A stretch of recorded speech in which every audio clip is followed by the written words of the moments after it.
Regards from Croatia, guys. I'm now here doing some representation work, contributing to war in Ukraine, meeting other travelers all around the world, and it's really amazing once you meet someone with whom you have so many mutual connections. Please meet Palle Bo, the author of the Radio Vagabond podcast. Hello. Hello. So let's do the work. Let's start. Okay, let's do it. And in addition to the video that you're going to see right now, there is the audio version. So if you prefer to listen to the audio, follow the link below. So just enjoy our fruitful conversation on the war and travel topic. I'm in Croatia now, in Primošten, for a NomadBase conference, a conference for digital nomads. And much to my surprise, there is, and he's in front of me right now, a Ukrainian young man, a big-time traveler, but Ukrainian. So, hi Orest. Hello, nice, thanks for having me. What in the world are you doing here? I am participating in the NomadBase event, yes, that we are both of you now doing. It's an incredible event with over 250 people from all around the world. Those guys who nominate themselves as the digital nomads, meaning people who are free geographically, and they kind of rely on digital kind of remote work, online entrepreneurship, giving them the ability to earn money for their living, notwithstanding on their location. Actually, I'm part of this movement for the last 10 years. It was my ultimate dream to be able to freely travel the world, enjoy everything around, and make my living online. And now this is kind of like shaping into more formal communities, events, and NomadBase is one of such examples that are there in the world. Yeah, we're very similar in that way. You're just a little bit ahead of me. You started in 2012. I started in 2016. I've been to 105 countries. You've been to 129. Correct. United Nation countries. Yes, and then we can talk. That's the ones we're counting. Yeah. But you still you never travel full time. You still kept the home base. Kind of like so. My style, let's say, for the first half of the decade that I am like a full digital nomad, looked in the following way. More or less summer season I was spending in Ukraine or in Europe, and then like winter was somewhere like in a further destination closer to equator, where it used to be warmer, even though like the heat is not my ultimate place where I usually go. But somehow, you know, like with my wife, we were living around October, November, going to Southeast Asia, Central America, South America, Africa, exploring the entire region for a couple of months. And usually we're trying to be back at home in Ukraine by Easter, which is a very important family holiday in Ukraine, then summer in Europe, and the reverse.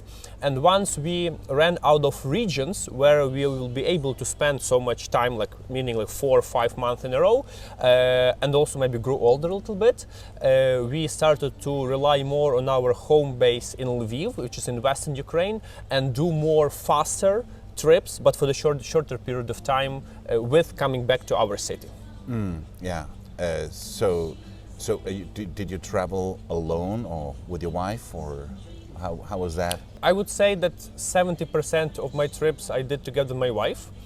Together we visited over 80 countries, which is also a big number, for a couple to do it together. Approximately 5 to 6 months a year we are somewhere outside of Ukraine. Otherwise, randomly I travel with my friends, or I even enjoy solo trips. This is also a nice way to reconsider something, to be with your own self.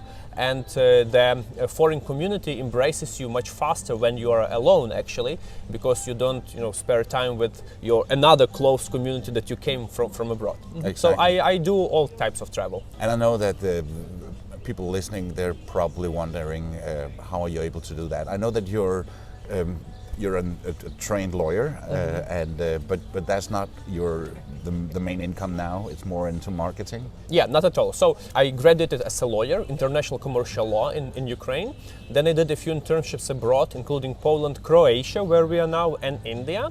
In India, I spent 5 months being a legal assistant, And like my idea was to travel the world and like combine something like with your education. So my initial like roadmap that I was mapping for myself was to be integrated into some human rights, some crisis areas, where I could apply my education. So I started to work as the like assistant of the human rights representative in Ukraine. Oh. However, this didn't work well because the reality of legal job appeared to be much more different than I was like trained in the university for that. So after like only 4 months of that job, I stopped and I started to pursue another way to reach my goals, which was traveling in that time. I founded a website called ukrainetravelsecrets.com. And it was a good time for that because it was just half a year before Ukraine was hosting European Football Championship together with Poland. So there was a big demand on information, there was big traffic on the website, and basically this turned into the travel agency about traveling in Ukraine, which was like pretty successful for that time. And yeah, like summer I was working in Ukraine and winters I was living abroad. Yes, as I told you before, in the first decade of last 10 years. However, then in 2014, Russia invaded Ukraine, they annexed Crimea, and my travel business just collapsed because tourists stopped coming to the country.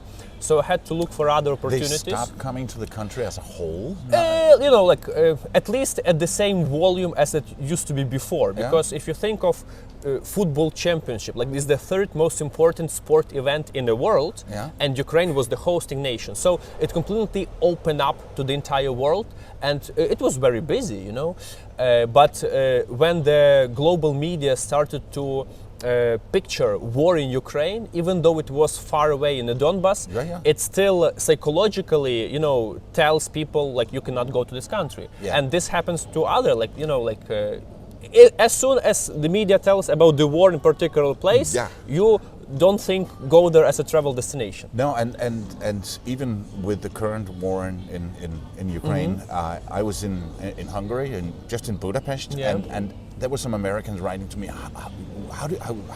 how can you go there? You know that's a war in Europe, and but it's not here. So they were like, that category was Eastern Europe, for example. How would you go to Hungary if there's war in Ukraine? Some would maybe even think, how could you be in Denmark? I am staying in Ukraine since the first day of the war, and now we are here in Croatia, and once the event is finished, I'm driving back home to Lviv. So I'm always staying in Lviv during the wartime in Ukraine. What you have to consider is that the active battlefield doesn't cover the entire geographical boundaries of the Ukraine. Obviously, there are more dangerous places, there are more easy places. My city Lviv is considered to be one of the most safest places in Ukraine, if you possible to put this perspective. Because it's in the western part. It's in the west. It's receiving shelling, like not shelling, but rather like long-range air missiles. And there have been like a few of those in my city. There were like relatively small casualties in comparison to like this huge devastation in the east of Ukraine. Let's just place it on a map. You're in the west, and how far are you to the border, and the border of which country? Okay, so Lviv is 1 hour drive from the Polish border. It's like 70 kilometers. It's like the one of the furthest western points of Ukraine. And to put perspective, the active war zone is over than 1,000 kilometers to the east, which makes Berlin in Germany closer to my city than Donetsk, for example. And you were speaking about the war in Crimea that started in 2014, as far as I remember. I was in Kiev in 2016, and I felt perfectly safe, and I didn't even think twice of going. And by the way, what a wonderful country. Oh, thank you very much. Ukraine, as our mutual friend Harry Mitsidis, the founder of NomadMania, told, with his message to Ukrainians, now you are struggling a little bit, but once the war is over, this will be golden time for Ukraine, and I'm sure it will be like this. And what surprised me the most about Kiev is that it's so green and so hilly, and just a wonderful It's an amazing city, before we talk more about what you do now, in your journey you've also been to a lot of conflict zones and places that had been destroyed by war, like Palestine and Kosovo, and yeah. the initial place was, I told I was serving as the legal assistant in India. So during those period, I visited Kashmir, which is the conflict area between India and Pakistan. So these places started to fascinate me, but in a sense of I wanted to dig deeper. And whenever there is a conflict zone in the world, I think the instincts of people are much sharper than in the safe havens. And once you permit yourself to step into these situations, you start feeling the richness of life much brighter, if I can tell this, yes. And that's what I feel now in Ukraine. Want to also to add that 1 week before Russian invasion of Ukraine, I was on the Nomadmania group tour in Karabakh, which is the conflict area between Azerbaijan and Armenia. So it was frightening to see the possible level of devastation by war. And unfortunately, this happened to my country only a week after I visited those places. Yeah, I'd like to go back to that time because when they invaded, I was in Zanzibar, staying at a hotel owned and run by a Ukrainian couple. And let's go back to January, early February, when they were building up troops at the border. Did you really think that they were? If you could go back and say what would your country be like in April, May, would you expect it to be what you see in Ukraine now? I was definitely expecting a war. It was pretty simple to predict, I would say. You just have to look at the map and you see where are the troops. You see that what happened to other republics of the former Soviet Union within the other countries, like Abkhazia, like South Ossetia, like Transnistria. So already happened in Donbass. So the war is not starting from nothing, right? There first a process of preparation, then building up troops at the border, then a spark, and then something happened. Everybody remembers how the World War I started with the execution of Franz Ferdinand in Sarajevo. So what surprised me was not the actual war that started, because I could say I knew it, and actually I came from Karabakh 4 days before the invasion, knowing that the war will start very soon. Everybody in our group was trying to persuade me not to board the plane, and there were some other people who were about to fly from Baku to Kiev and then onward to Western Europe, and none of them took the plane. They took the Istanbul detour. However, I was coming back home. You were pretty much alone on that plane? There were a few people, mostly some locals or Azeri people, not many foreigners. So I knew exactly that I'm coming and there'll probably be a war. What surprised me is that usually there is some kind of provocation in order to invade. For example, the Nazi in World War II, they used the situation in the television tower in Western Poland that Polish attacked and now we have to invade in order to protect. But there was no such situation within Ukraine and Russia. They simply made this massive missile attack all around the country without any warning and even without any possible justification of that, right? So that was interesting. I knew there would be a war, that's why I came, and it was my pure intentional decision, because in 2014, when you remember that we had a revolution in Ukraine and the war in Donbass started, I was nomading in Mexico, just on the beaches, surfing and so on. And I witnessed this revolution online from the news, and I felt terrible, I felt helpless, I felt anxious all the time. So this time I just told to myself, I'm not going to miss it, and I will be actively participating in the resistance. So how have you been participating? I joined the media front. So it's important to understand regarding war in Ukraine that this is very unique, and this is the first war when not only bullets, not only tanks are involved, not only the brutal military power, there is actively propaganda involved. There is a lot of media organizations that work. This is the first war in our history when there is like a cyber army involved. You know, people like we have a cyber army in Ukraine. Hackers attack the websites of governments of Russia. There is like huge economical front, which is like with the sanctions and so on. Everybody is busy. There is logistics. So once the war started, I thought I'm going to use my superpower, and my superpower is ability to reach the global audience in a way easy to explain them, and to put a perspective on events from my point of view. Also, by that time, I already had pretty much a large international network of friends who would be like the first kick of this informational flow. Since 2014, when my travel business went down, I'm running a digital and media company. So we had already all the processes in place with my team, and we simply shifted from a regular like media and digital business to like media presence on the war topic.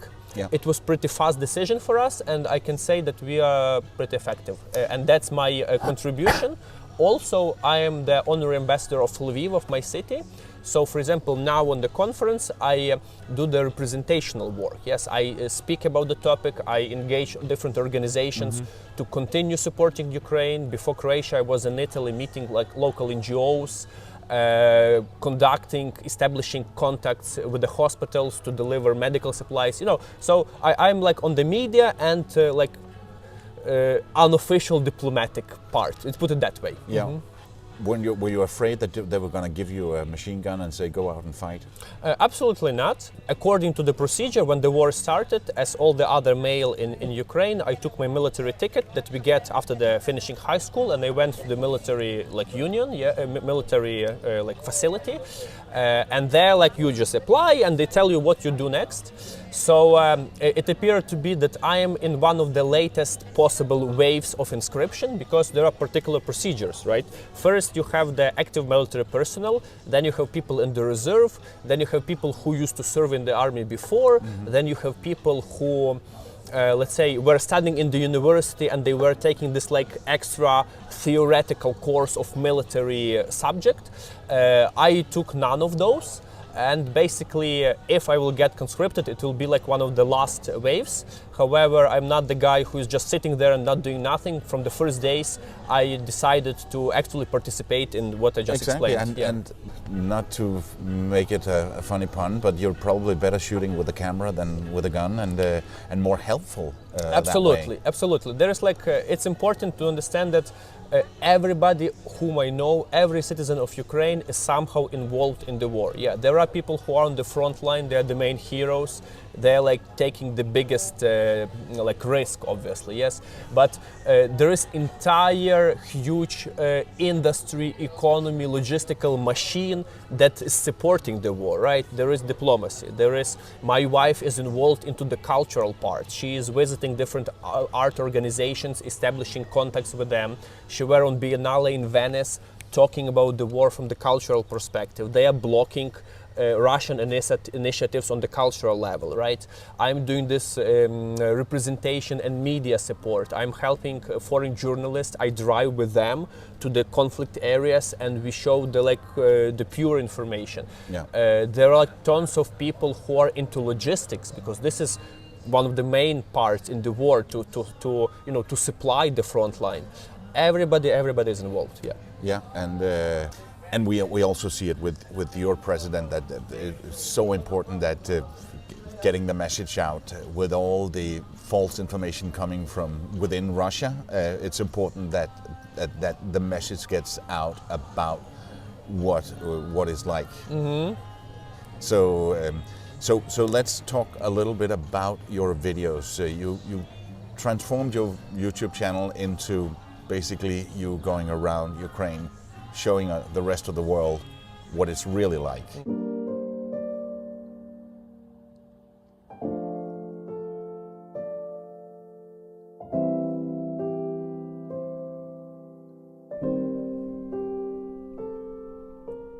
However, when Russian army was pushed back by Ukrainian forces from the outskirts of Kiev, I decided to visit this area to see what's happening around. and I'm completely shocked with the results of what I'm going to show you now in Irpin, which is the western suburb of Kyiv. I watched a few of them, and you're driving around, and we see houses completely destroyed. We see Russian tanks completely destroyed, trucks, cars, everything, and you're just telling about it. You're not a journalist, but you are kind of an urban reporter going around showing us firsthand. And I can't help thinking what it would be like for me traveling around in my country looking like that. I would be lost for words, but you still talk about it in a very matter-of-fact way. How are you able to do that? That was scary because I spent the first month of the war in Lviv, taking care of my family. You know, my all the females from my family, my mother, two of my sisters, my nephew. They had to evacuate on the first week. My wife remained with me. Then I was taking care of my grandmother, who is very old. Like, we put her into the nursing home, which is completely like against the Ukrainian tradition. Like, we don't put our older like family members. I heard that.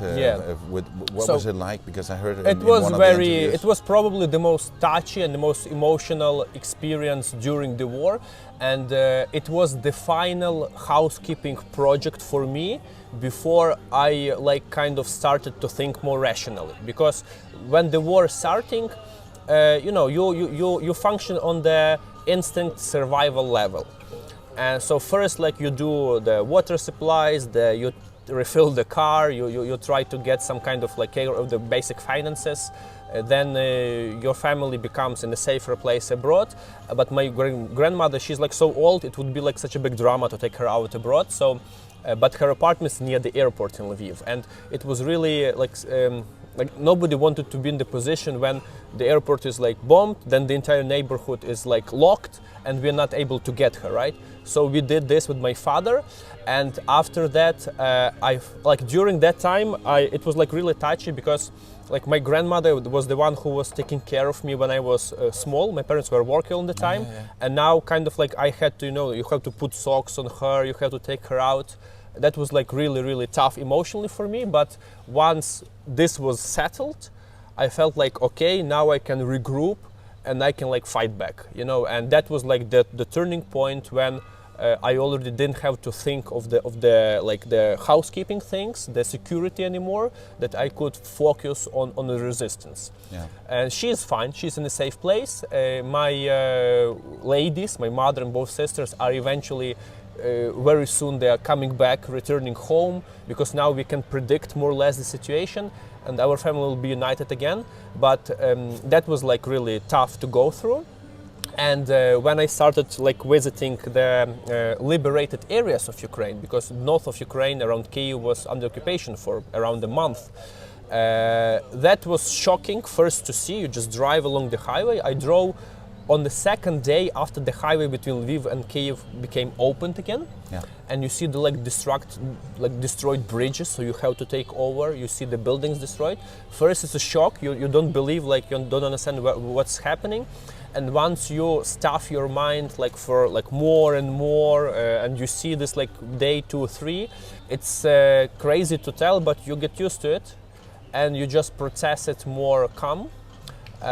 Also, it's worth to say that I was accompanying very famous journalist, Rauli Virtanen. He is our common friend with Harry and the entire travel community. And I think, as far as I know, he's the first person on that visited all the countries. So he's like in this geek club as us, trying to, like, he visited every country in the world all the way back in 1988.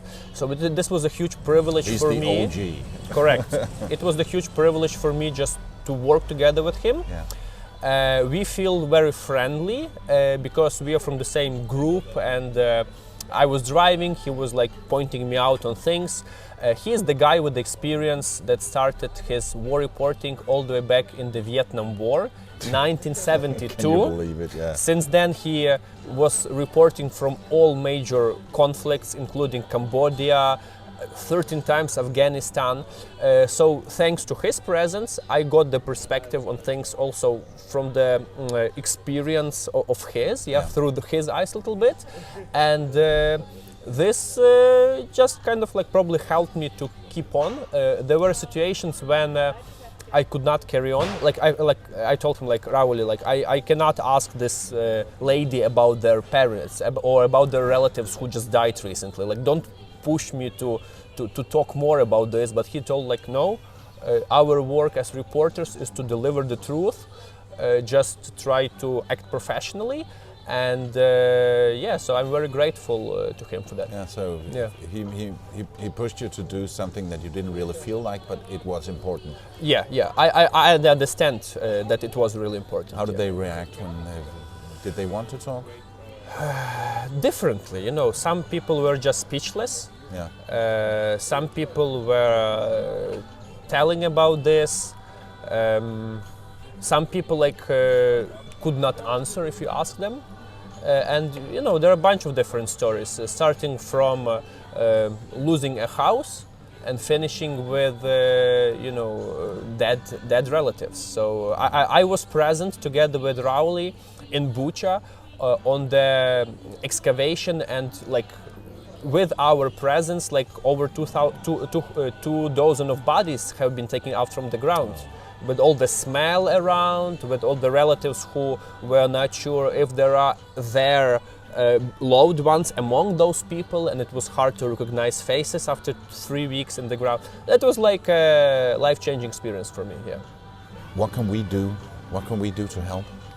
So there are a few ways to help, yes, and I'm very grateful that you're asking. Because we really, everybody listening and all over the world, and I just came from Iceland, even outside the parliament building and the city hall, they were flagging Ukrainian flags, so the whole world is behind you. Yeah, first of all, I would like to execute my gratitude to everybody who is listening to this.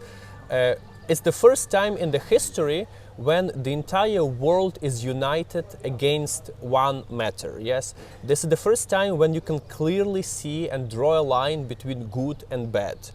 When it's a unique situation among all military conflicts, when one party receives such a tremendous support, and there is explanation for that, because one country is invading completely innocent another country. That's why we have the support, and this is already, it means a lot.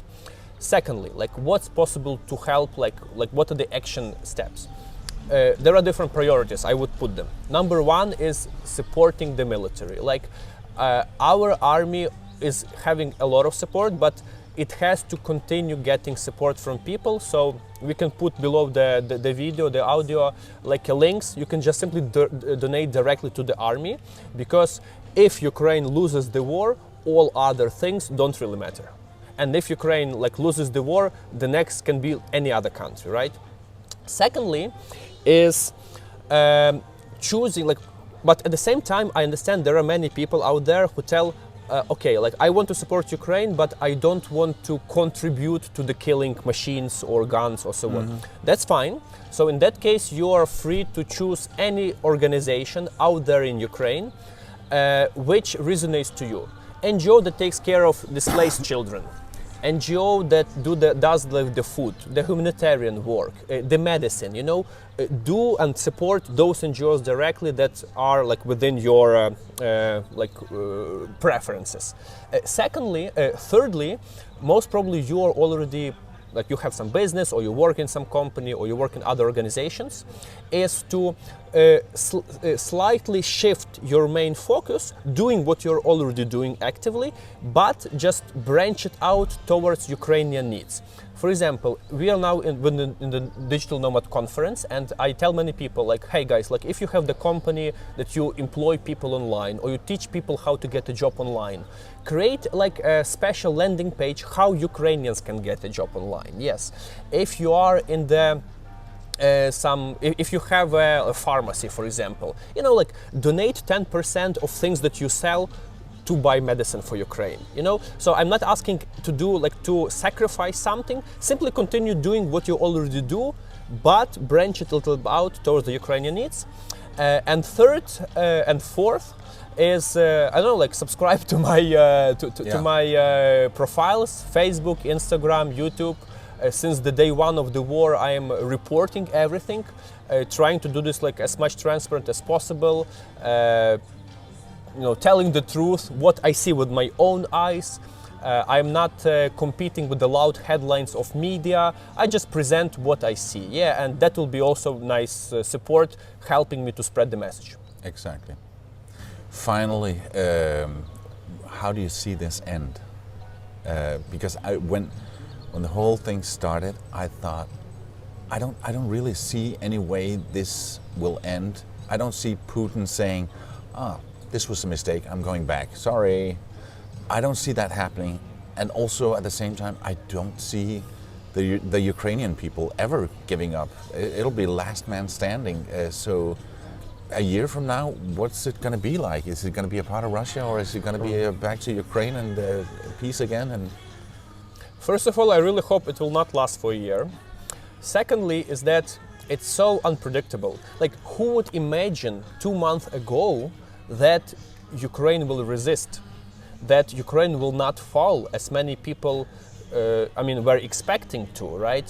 Ukrainians proved to exercise a tremendous resistance. Now, once we show to the entire world what we are really worth, we are continuing to receive the support. Our army is getting more equipped, and every single Ukrainian is 100% committed to the victory. So I cannot tell you exactly how it will finish, but everybody is hoping for Ukraine to win. Everybody is doing everything they can. They sacrifice their life for that, including me. Like, my priorities of traveling or some digital work completely shifted towards the supporting the war needs. I really hope that Ukraine will join European Union.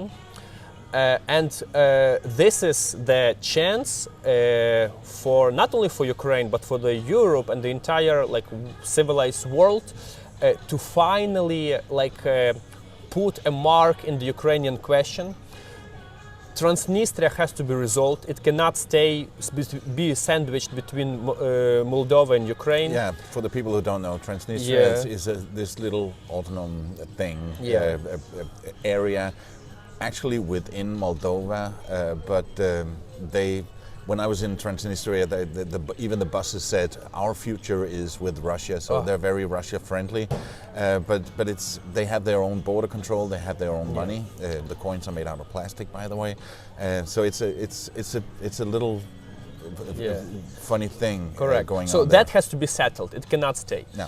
I will tell more. Kaliningrad Oblast has to be settled, like the Königsberg. Now the Europe, they see that this is just a bomb of the extended explosion. I mean, now this is the Ukrainians are taking the biggest death toll, right? We are doing all the dirty job with the protecting, shootings and so on, and we are fine with that, yes, but Kaliningrad has to be settled.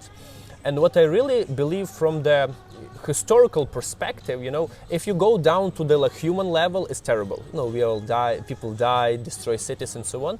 But if we think more globally from the perspective of civilization, how it's evolving and the centuries as opposed to days or months, it's a positive global move of our society towards liberalization of people who are living on this planet. Yeah, Ukraine is simply now going through the period of strengthening the nation that happened in other Central European countries 100 years ago, that happened in Germany and Italy in the 19th century, right?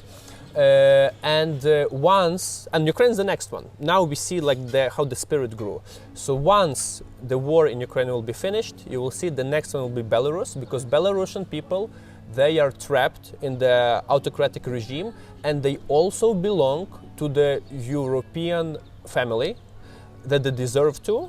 They're simply a little bit more in a tougher positions, yes? Mm-hmm. And eventually we see a global way of unification of Europe, which might even lead to United States of Europe someday. We'll see. Well, we'll see about that. Orest, thank you so much. My pleasure, thank you. That's it, guys. Thanks for listening. Don't forget to subscribe to the Radio Vagabond podcast and follow other inspiring stories from big travelers all around the world. See you in the upcoming videos. Thank you. Thank you.